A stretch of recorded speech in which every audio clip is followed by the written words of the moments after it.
அனைவருக்கும் வணக்கம். இலங்கை யாழ்ப்பாணத்தை சார்ந்த பாராளுமன்ற உறுப்பினரும் வைத்தியக்கார பைத்தியருமான அர்ஜுனா ராமநாதனுக்கு இலங்கையில் செருப்பு மாலை போடப்பட்டிருக்கு. நம்மளை விட அதிக கோபக்காரங்க, அதிகமாக சோத்துல உப்பு போட்டு சாப்பிட்றவங்க அப்படிங்கிறத யாழ்ப்பாணத்து மக்கள் நிரூபிச்சிருக்காங்க. எதற்காக செருப்பு மாலை போடப்பட்டுச்சு, இந்த பைத்தியக்கார வைத்தியருக்கு என்ன நடந்துச்சு அப்படிங்கிறதான் இந்த காணொலியில் நம்ம தெளிவாக பார்க்க போகிறோம். நீதி வழங்கும் போது அண்ணன், தம்பி, சொந்தம், பந்தம், பணக்கார, ஏழை எதையுமே பார்க்க கூடாதுடா. நாயத்தை மட்டும் தான் சொல்லணும்.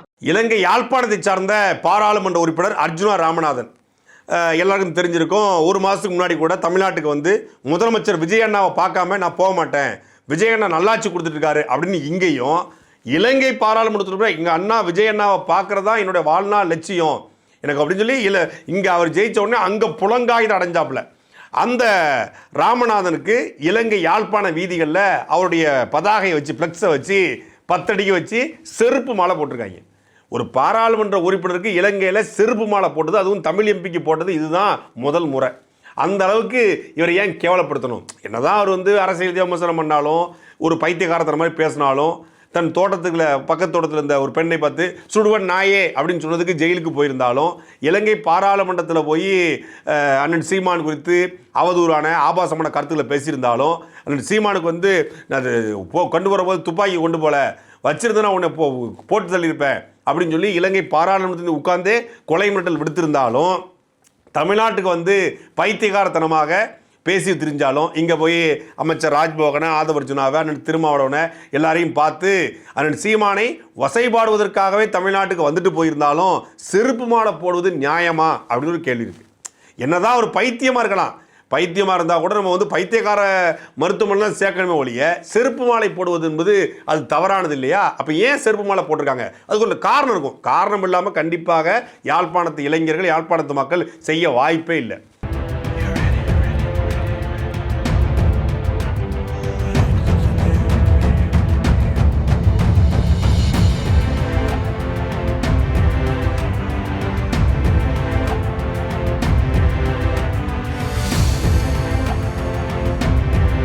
என்ன நடந்திருக்கு அப்படின்னா, கடந்த 2 நாளைக்கு முன்னாடி ஒரு மருத்துவமனை குறித்த ஒரு கருத்தரங்கு, ஒரு கலந்தாய்வு.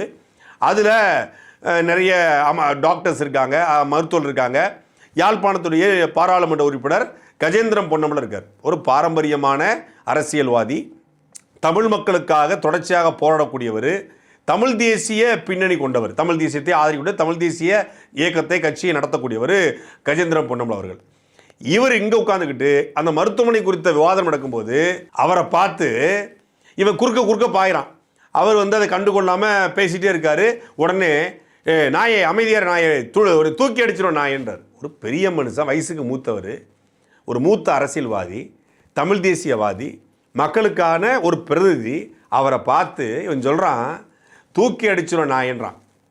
இதை பார்த்து கொந்தளிச்சு போய் தான் இந்த செருப்பு மாலை அவர் மீது போடப்பட்டிருக்கு. இது மட்டும் இல்லாமல் ஒரு வாரத்தில் இவன் எப்படிப்பட்ட கேரக்டர் என்பதற்கு என்ன எடுத்துக்காட்டு அப்படின்னா, இவனைத்தான் இந்த ரெட் ஃபிக்ஸ் ஃபெலிக்ஸ்லாம் உட்காந்துக்கிட்டு சகோதரர், யார் அன்பு சகோதரன்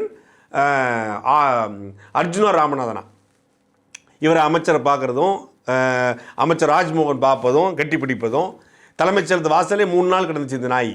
தமிழ்நாட்டுக்கு வந்து தாவேகா தலைவர் விஜய் அவர்களை தாவேக்காவை பொழுது போயிருக்கலாம். ஏன் சீமான குறி வச்சு பேசணும்? ஏன்னா இதுக்கு தான். நான் 4 நாளைக்கு முன்னாடி ஒரு கூட்டம், அது இலங்கையில் கொழும்புல நடக்கக்கூடிய கூட்டம், அந்த கூட்டத்தில் கலந்துக்கிட்டு பேசுகிறான். இந்த நாட்டு மக்களுக்கு உண்மையான தலைவர் அப்படின்னா அது ராஜபக்சே தான்.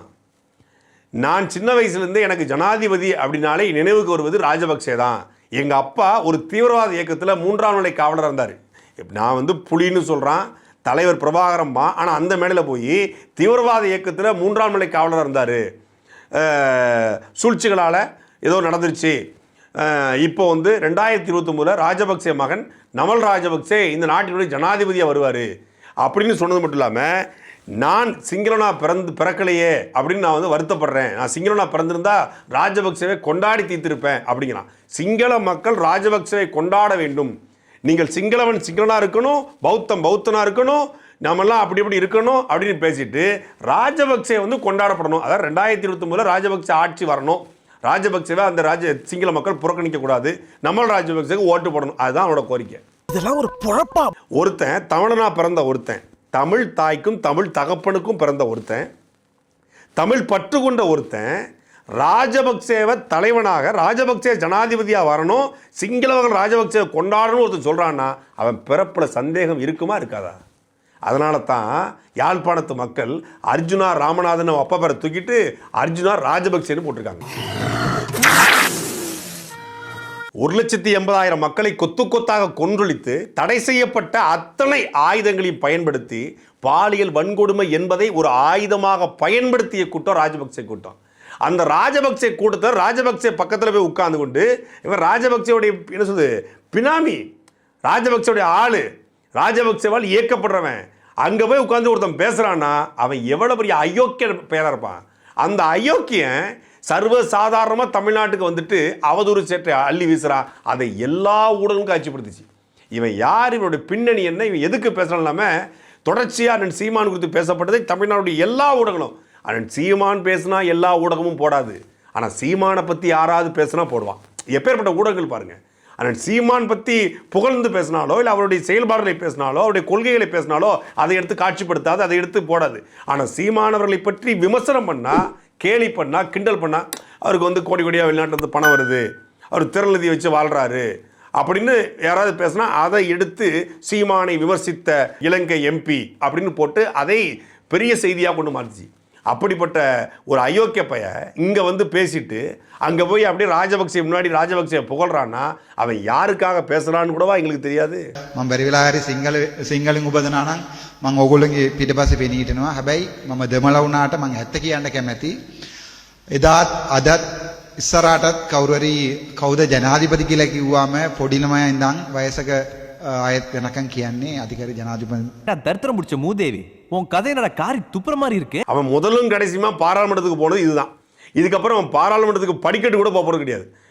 ஏன்னா ஒரு தடவை போகணும்னு ஆசைப்பட்டான், போயிட்டான். ஒரு தடவை அனுப்பணும்னு ஆசைப்பட்டிருக்காங்க, அனுப்பிச்சிட்டாங்க. இனிமேல் தமிழ் மக்கள், யாழ்ப்பாணத்து மக்கள் இவனுக்கு வாழ்க்கையிலும் ஓட்டு போட போகிறதில்ல. ஏன்னா அந்த அளவுக்கு கேவலமாக சாமானிய மனிதர்களை சுடுவன் நாய் என்ன சொல்கிறது.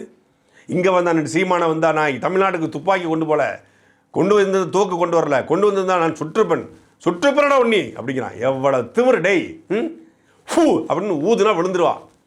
10 பேர் சேர்ந்து மொத்தமாக ஊதுனா விழுந்து போயிடுவான். அவன் உட்காந்து இங்கே தமிழ்நாட்டுக்கு வந்து அந்த சீமானை சுற்றுவன்றான். சுட்டன்னு சொன்னதுக்கப்புறம் தான் ஐயா ராமதாஸ் அவர்கள், ஐயா மணியரசு அவர்கள், ஒவ்வொரு தலைவர்களும் அறிக்கை விட்ட பிறகு அந்த நாய் அடங்குச்சு. அப்பமா அடங்கலை. அங்கே போய் உட்காந்துக்கிட்டு அண்ணன் சீமானுக்கு எதிராக சமூக வலைதளங்களை பேசுவது. சீமானே ஒரு சொத்தை எழுதி வாங்கிட்டாரா, இல்லை இவர் வீட்டில் ஏதாவது குடும்பத்தில் எதுவும் பிரித்து வச்சுட்டாரா?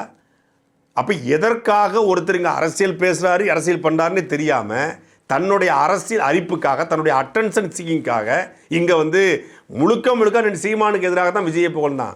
விஜய் அவர்கள் வந்து அவனை பார்க்க ஏதோ ஒரு காரணங்களாக உளவுத்துறை ரிப்போர்ட்டோ ஏதோ ஒன்று பார்க்க தவிர்த்துட்டார். இப்போ அடுத்த முறையும் அவன் வந்து பார்ப்பதை தவிர்த்தால் விஜய் அவர்கள் மீது நம்ம இப்போ தான் அரசியல் விமர்சனம். ஆனால் இந்த அர்ஜுனா வாயை திறந்து பேச ஆரம்பித்தோம்னா கூவம் ஏரி எல்லாத்தையும் திறந்து விட்டுருவான். அவ்வளவு கேவலமாக பேசுவான். நீ என்ன அவ்வளோ பெரிய முதலமைச்சரா, இனி பார்க்க மாட்டேன்ற, நீ அவ்வளோ பெரிய ஆளான்ட்டு போவான். அந்தளவுக்கு ஒரு கேவலமானவன்.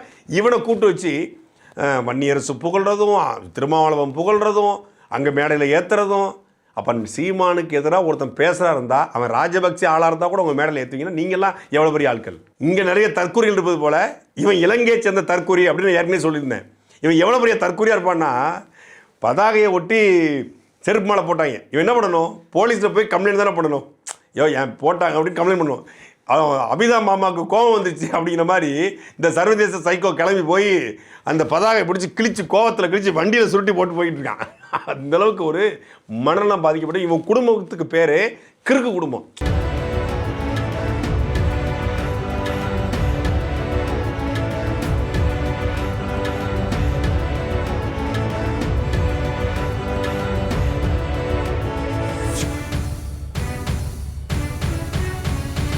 கடைசி விவசாயி படத்தில் ஏப்பா என்னம்மா நேற்று ஒன்று கேட்டிருந்தேன் நீ சொல்லாமல் போயிட்ட அப்படின்னு சொன்னோடனே அப்போ அந்த பொண்ணு சொல்லும், உங்கள் குடும்பமே கிறுக்கு பைய குடும்பமாம்ல, எங்கள் அம்மா சொல்லிச்சு, அதனால் நீ உன் பொழப்ப பாரு, நான் என் பொழப்ப பார்க்குறேன் அப்படின்ட்டு போவாங்க.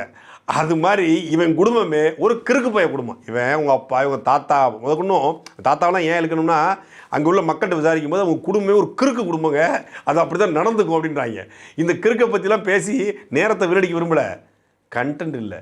சாட்டை எடுத்து நாட்டை திருத்து, இளம் தலைமுறை தானே நீ.